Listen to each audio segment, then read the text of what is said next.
안녕하세요, 반갑습니다. 박아널입니다. 7월 26일 많은 갤럭시 유저들이 기다리고 있었던 삼성 갤럭시 언팩이 진행됐습니다. 예상대로 갤럭시 폴드와 플립, 그리고 갤럭시 탭과 워치가 공개됐어요. 제일 먼저 등장한 제품은 갤럭시 Z 플립 5였습니다.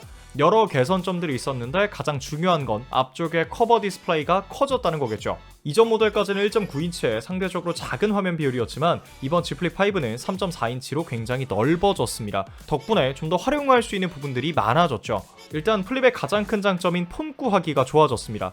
언팩에서도 삼성에서 제공하는 카메라 프레임을 통해서 다양하게 꾸밀 수 있다는 걸 어필할 정도였으니까요. 플립의 패널을 선택해서 좀 더 나만의 커스터마이징을 하는 재미도 있기 때문에 플립 4의 예쁜 디자인에 매료됐었던 분들은 혹할 만한 부분인 것 같습니다. 그리고 화면의 크기가 커진 덕분에 위젯이 제공하는 정보량이 많아졌죠.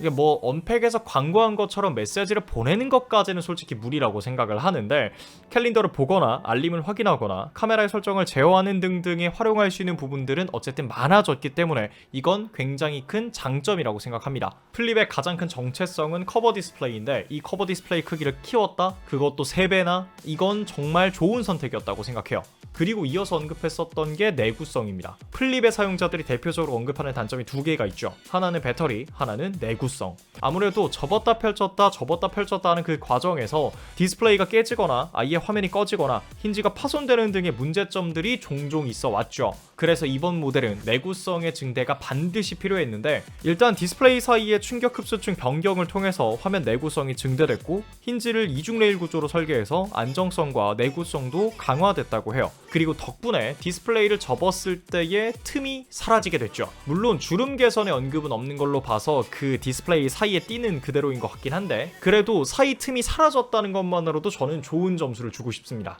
종합해보면 플립이 가지고 있었던 이전의 단점들, 커버 디스플레이 화면을 키우고 폰꾸 커스터마이징의 폭을 넓히고 힌지와 디스플레이의 내구성을 개선했죠. 하지만 또 다른 단점인 배터리의 물리적 용량은 그대로 3700mAh입니다. 프로세서가 스냅드래곤 8 젠2기 때문에 최적화에 따라 사용할 수 있는 시간이 좀 더 늘어났겠지만 물리적인 용량이 그대로라는 건 조금 아쉽습니다. 그리고 이어서 등장한 게 갤럭시 Z 폴드 5였죠. 폴드 5 역시 플립과 마찬가지로 힌지의 개선으로 디스플레이의 틈이 사라졌습니다. 또 힌지의 내구성도 증대됐죠. 폴더블 폰의 대표적인 단점 하나가 일단은 해소됐습니다. 하지만 역시 마찬가지로 접합 후의 디스플레이 주름은 그대로인 것 같아요. 플립도 마찬가지, 폴드도 마찬가지. 폴드 5의 언팩에서 가장 많이 언급됐었던 건 플렉스 모드였습니다. 힌지의 개선을 통해서 더 높은 장력을 정밀하게 조정해서 원하는 각도로 화면을 만들 수가 있죠. 그래서 상단을 메인 화면으로 쓰고 하단을 서브 화면으로 쓰면서 마치 미니 노트북처럼 활용할 수가 있었습니다. 그리고 플립과 마찬가지로 스냅드래곤 8 젠2 4 갤럭시가 탑재돼서 안정적인 멀티태스킹, 선명한 그래픽, 향상된 AI 알고리즘 등으로 개선된 폴드의 경험을 할 수 있다고 해요. 대표적으로는 최대 밝기가 1750니트로 증가했고 120프레임의 가변 주사율,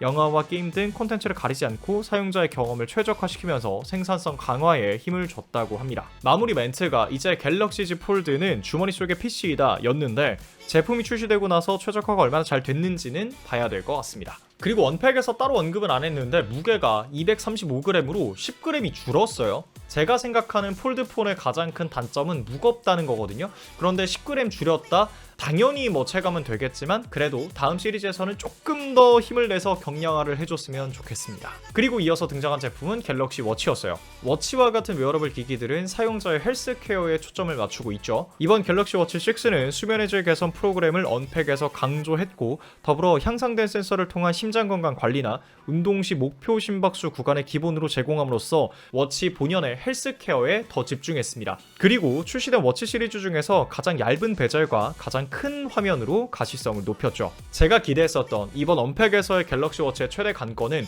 그래서 화면을 얼마나 키웠냐, 그래서 최적화는 얼마나 됐을까 였는데, 다행히 화면은 만족스럽게 커진 것 같고 웨어OS 4를 탑재해서 최적화 부분에서도 어느 정도 업그레이드가 된 것 같습니다. 그리고 이 OS는 갤럭시 워치 4부터 적용이 된다고 해요. 뿐만 아니라 갤럭시 워치 클래식이 부활했죠. 개인적으로 정말 반갑습니다. 뭐 아재폰 하지만 갤럭시가 가지고 있는 그 중후한 멋이 있거든요. 삼성에서 이걸 어떻게 생각하는지 모르겠습니다만 저는 이 아이덴티티를 좀 살려서 갈 필요도 있다고 봐요. 그리고 그 정점이 있는 게 바로 갤럭시 워치 클래식이죠. 지난 시리즈에서는 이게 사라져서 좀 아쉬웠는데 이번 6에서는 부활했습니다. 물리베젤과 함께 갤럭시 특유의 클래식한 디자인 저는 굉장히 환영합니다. 이어서 등장한 제품은 제가 제일 기대했었던 갤럭시 탭 S9 시리즈였죠. 이번 모델에서는 다이나믹 AMOLED 2X 디스플레이를 장착했고 120Hz의 가변 주사율을 지원합니다. 갤럭시 S 플래그십 모델에 탑재된 디스플레이죠. 그리고 비전 부스터 기능이 있어서 태블릿이 주변 환경의 빛을 파악해 좀 더 선명하게 볼 수 있도록 색감을 조정해 준다고 해요.